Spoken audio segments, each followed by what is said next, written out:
By the end of this video, you'll see the real game behind the Battle of Thermopylae. You'll understand how a dead king and a bitter exile almost changed world history. We're breaking down the actual military science, the political backstabbing, and the insane logistics that the movies completely left out.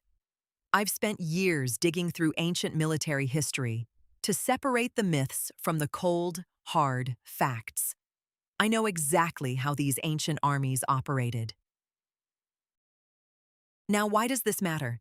Because the true story is way more wild than any Hollywood script. You've been told that 300 supermen held off millions of Persians just for honor. That's a lie.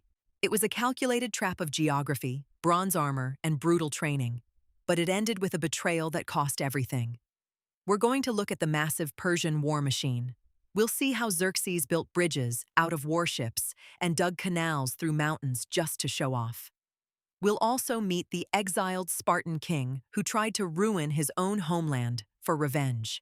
It's a tale of three kings at the crossroads of history. One was almighty, one was banished, and one was dead. Let's dive right in. Let's start with the aftermath of the bloodbath. Picture the scene.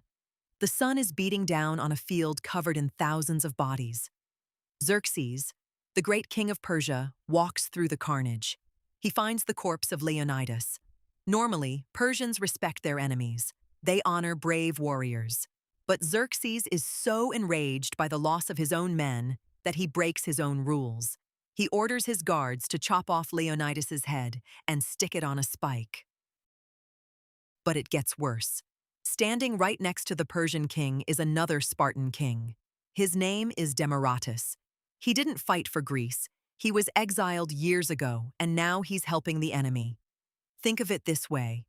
Three kings were technically at Thermopylae. One sat on the greatest throne on earth. The second was a bitter wanderer. The third was a headless corpse. Yet, the dead man and the exile were about to drive the living king completely insane. Now, why did this battle happen the way it did? It comes down to a clash of military technology. The movies show the Spartans fighting half-naked. That's pure fiction. In reality, a Spartan was a walking tank.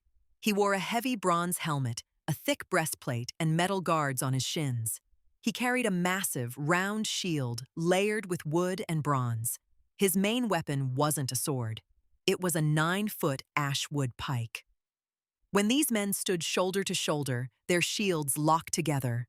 They formed an impenetrable wall of metal and wood called a phalanx. But look at the other side. The Persian and Median infantry looked like they were dressed for a fashion show, not a war.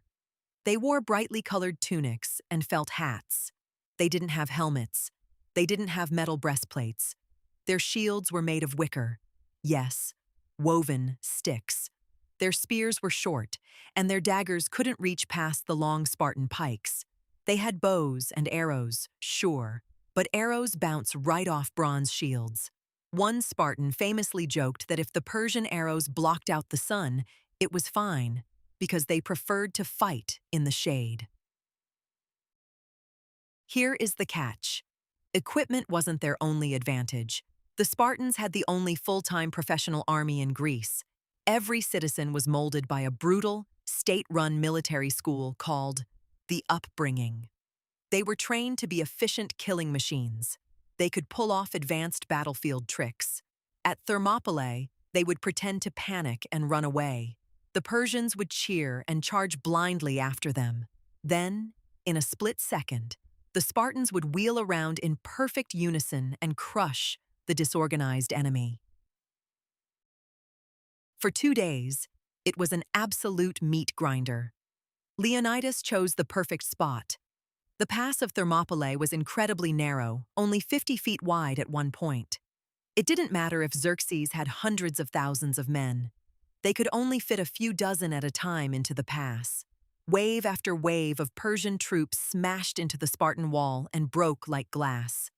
Xerxes watched from a high throne on a nearby hill. He allegedly jumped to his feet 3 times in pure horror as his best troops were slaughtered. But then everything changed. On the third day, a local Greek named Ephialtes walked into the Persian camp. He wanted money. In exchange for a heavy bag of cash, he told Xerxes about a secret path through the mountains. This track led right behind the Greek lines. Xerxes immediately sent his elite guards, the Immortals, to hike up the path under the cover of night. Now, what happened next? Greek scouts ran down the mountain to warn Leonidas. The Persians were surrounding them. Leonidas knew the position was lost. He told most of his Greek allies to save themselves and retreat. But he and his 300 Spartans stayed behind, along with about 1,000 other loyal Greeks. Why did he stay? Some say he wanted to guard the retreat. Others say he knew a Spartan never runs away. When the Persians attacked from both sides, the final stand began. The Greeks fought like demons. When their pikes shattered, they drew their short swords. When their swords broke, they fought with their bare hands and their teeth. Leonidas fell early in the chaos. The Spartans fought like wild animals over his body, driving the Persians back 4 times just to protect their dead king. They even managed to kill 2 of Xerxes' own brothers before they were finally overwhelmed. In the end, the Persians didn't even dare to fight them hand-to-hand anymore. They just stood back and rained down arrows until every last Greek was dead. Xerxes won the pass, but it was a hollow victory. The butcher's bill was terrifying. To kill 4,000 Greeks, Xerxes lost 20,000 of his own men. It was a massive psychological blow to the Persian army. They realized the Greeks weren't terrified natives. They were highly trained professionals who wore walls of bronze. Let's look closer at the man who started this whole invasion.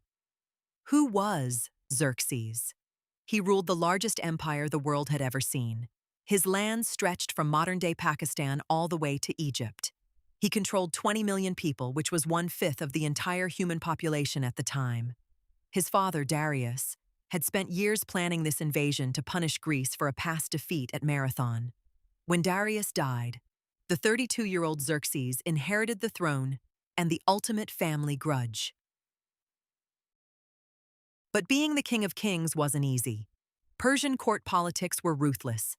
Xerxes' advisors were completely divided. His cousin Mardonius was a massive hawk. He wanted war, glory, and a shiny new job as the governor of Greece. On the other side, Xerxes' uncle Artabanus was a total dove. He warned the young king that invading Greece was a logistical nightmare. He reminded Xerxes that the sea had no mercy and the Greek infantry was dangerous. Xerxes hesitated. He was young and felt the massive pressure of his father's legacy. To shut up his uncle and force a consensus, Xerxes claimed he had a terrifying dream sent by the gods. The dream threatened him with total ruin if he didn't invade. Shrewd politicians always use divine signs to get what they want. The strategy worked. The empire mobilized for war. Think of it this way. The Persians didn't just build an army, they reshaped geography. They spent 3 years digging a massive canal through a mountain peninsula just so their ships could avoid stormy waters. They built 2 giant floating bridges across the Hellespont, a mile-wide stretch of sea separating Asia from Europe. They lashed hundreds of warships together with massive cables and laid down dirt paths so their horses wouldn't get scared of the water. When a storm destroyed the first set of bridges, Xerxes went into a toxic rage. He executed the engineers.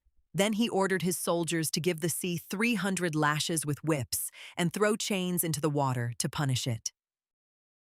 Xerxes didn't care about secrecy. He wanted the Greeks to know exactly what was coming.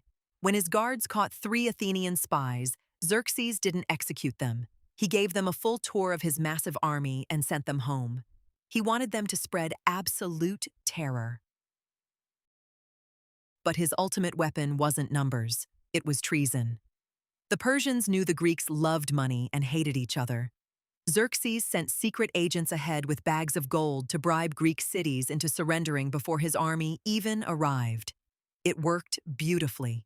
City after city opened their gates and joined his side. That brings us back to Demaratus, the exiled Spartan king walking with Xerxes. After the bloody disaster at Thermopylae, Xerxes called Demaratus into his royal tent. The tent was like a miniature palace, filled with gold tables and embroidered curtains. Xerxes looked at the exile and asked how many more Spartans were left back home. Demaratus told him there were 8,000 more, just like the ones who died in the pass.